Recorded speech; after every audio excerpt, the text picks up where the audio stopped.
মহাবাহু দা ব্ৰহ্মপুত্ৰ অহা 19 জুনত অসমৰ সকলো চিত্ৰগৃহতে মুক্তি পাবলগীয়া এখন নতুন অসমীয়া ছবি। এই কথাষাৰ অসমৰ কম বেছি পৰিমাণে মানুহৰ জনাজাত হৈছিল।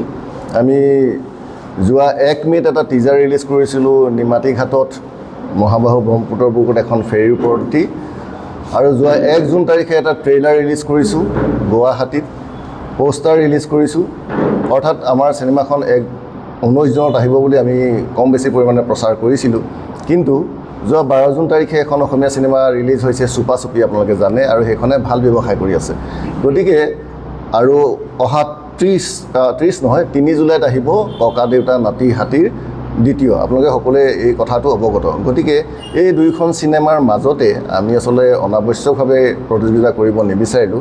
আমি বিচাৰোঁ যে প্ৰতিখন অসমীয়া চিনেমাই ভাল ব্যৱসায় কৰক, চিনেমাখন চলিবৰ কাৰণে উপযুক্ত যি সময় আৰু সুবিধা লাগে তেওঁলোকে পাওক। সেই কথাটোলৈ লক্ষ্য ৰাখি আমি আমাৰ যিটো মুক্তিৰ দিন আছে সেই মুক্তিৰ দিনটো আমি পিছুৱাই দিয়াৰ সিদ্ধান্ত লৈছোঁ, আৰু এই কথাটো আপোনালোকৰ সংবাদকৰ্মীৰ যোগেৰে আমি সমগ্ৰ অসমবাসীলৈ এই বাতৰিটো বিয়পাই দিব খুজিছোঁ।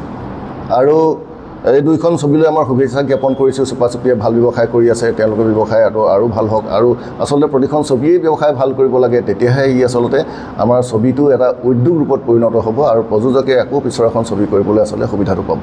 ঠিক তেনেকৈ ককা দেউতা নাতি হাতীলৈও আমাৰ আন্তৰিক শুভেচ্ছা জনাইছোঁ। তেওঁলোকেও ভালকৈ ব্যৱসায় কৰক, আৰু তেওঁলোকৰ মুক্তিৰ 3 সপ্তাহৰ পিছত আমি অহা 24 জুলাইৰ দিনা আমাৰ চিনেমাখন মুক্তি দিয়াৰ বাবে পৰিকল্পনা কৰিছোঁ। যিহেতু আপোনালোকে গম পাইছে 19 জুনত যিখন ছবি মুক্তি হ'বলগীয়া আছিল, সেইখন আমি জুলাই 1 ভাগত 24 জুলাই বুলি আমি মুক্তি দিব পাৰিম বুলি আমি ভাবিছোঁ। 24 জুলাই তাৰিখে এখন অগতানুগতিক ছবি, ব্ৰহ্মপুত্ৰ দুয়ো পাৰৰ জাতি জনগোষ্ঠীৰ কথাটো ক'লেই, গৰাখহনীয়া বানপানী সমস্যাৰ পৰা আৰম্ভ কৰি আমি এটা গানৰ শ্বুটিং বিদেশতো কৰিছোঁ, চাবলৈও ভাল হ'ব, শ্ৰুতিমধুৰ হ'ব। গান জুবিন দাই গাইছে এটা গান। তাৰ উপৰিও এই যে চুপা চুপি ছবিখনে ভাল ব্যৱসায় কৰিছে, তেখেতসকলক শুভেচ্ছা জনালোঁ। তেওঁলোকৰ জয়যাত্ৰা অব্যাহত থাকক। তাৰপিছত আমাৰ সমাজে দৰ্শকে ককা দেউতা নাতি আৰু হাতীখন চাওক।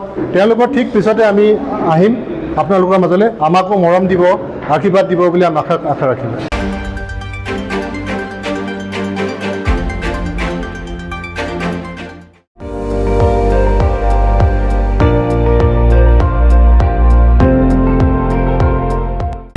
আপুনি চাই আছে ND24, সৰ্বশ্ৰেষ্ঠ নহয় সৰ্বোত্তমৰ দৌৰ।